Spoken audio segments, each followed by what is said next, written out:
Hi folks, Jim Lyon here, and I'm going to give you a little side-by-side analysis, my analysis of the 7-inch Mann stainless steel bee smoker with shield versus the 7-inch Dadant stainless steel bee smoker with shield.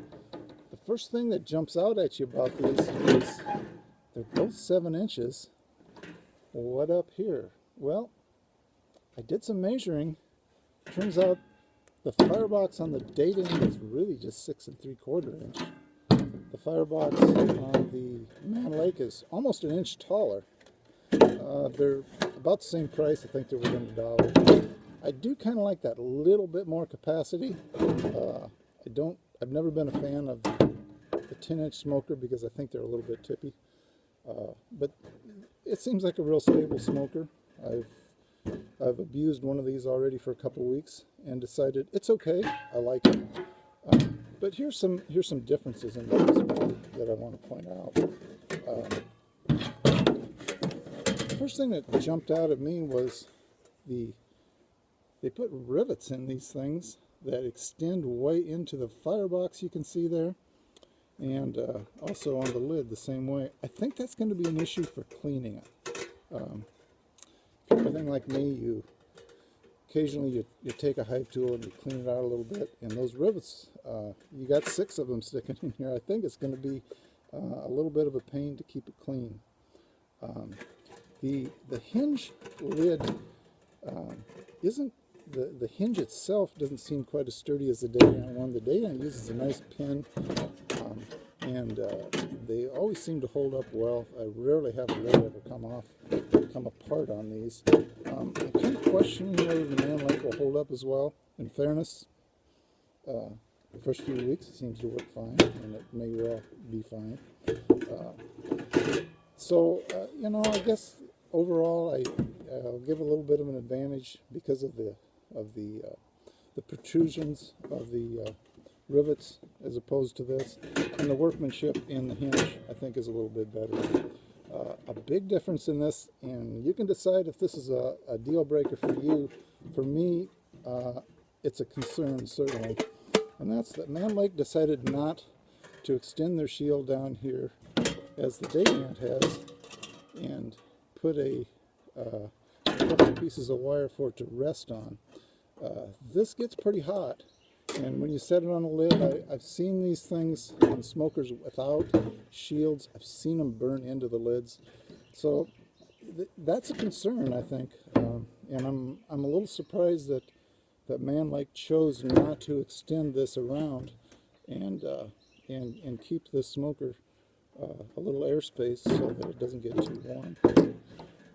So again, I guess I'm giving another little advantage to the Dadant smoker. Another issue, and here's the one that I've already abused for a couple weeks, and the first thing you'll notice is a couple of the wires came off here. Maybe that's all that's going to come off. Maybe it's an anomaly, but it was a little bit disappointing to see that. If I could compare with a Dadant smoker that has been used for probably a couple years, there's no wires off here. Essentially, it's still in good shape. The hinge works well. As you can see, they've got the little things here. They've held up real well. They haven't bent or anything. So on most points, I'm giving the advantage to the Dadant smoker. Mann Lake did one thing different that I think is worth noting. Instead of the pipe that Dadant put in here with kind of a gap in it, which has been a source of discussion with some people,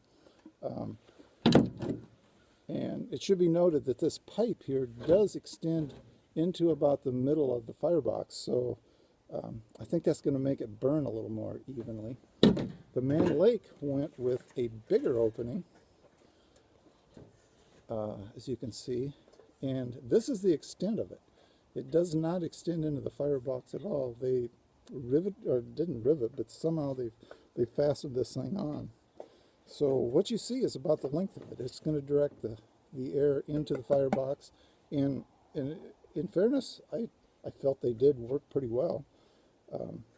You're never going to have a problem with this creosoting up because it's considerably bigger than the Dadant one. Another advantage that I'm going to give to the Mann Lake Smoker is they ran longer studs here. And it's the same 4-bolt pattern, so the bellows are going to be interchangeable on these two. But Dadant, and it's been an issue of ours for years, the studs on these barely extend past the nuts. They are a little lock washer type of nut. In theory they shouldn't come off, but in the real world they do. We're losing these things all the time, and it's kind of frustrating.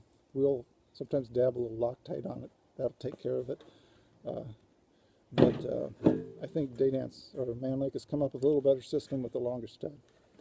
So on balance, you know, Mann Lake's clearly come up with a pretty good product here.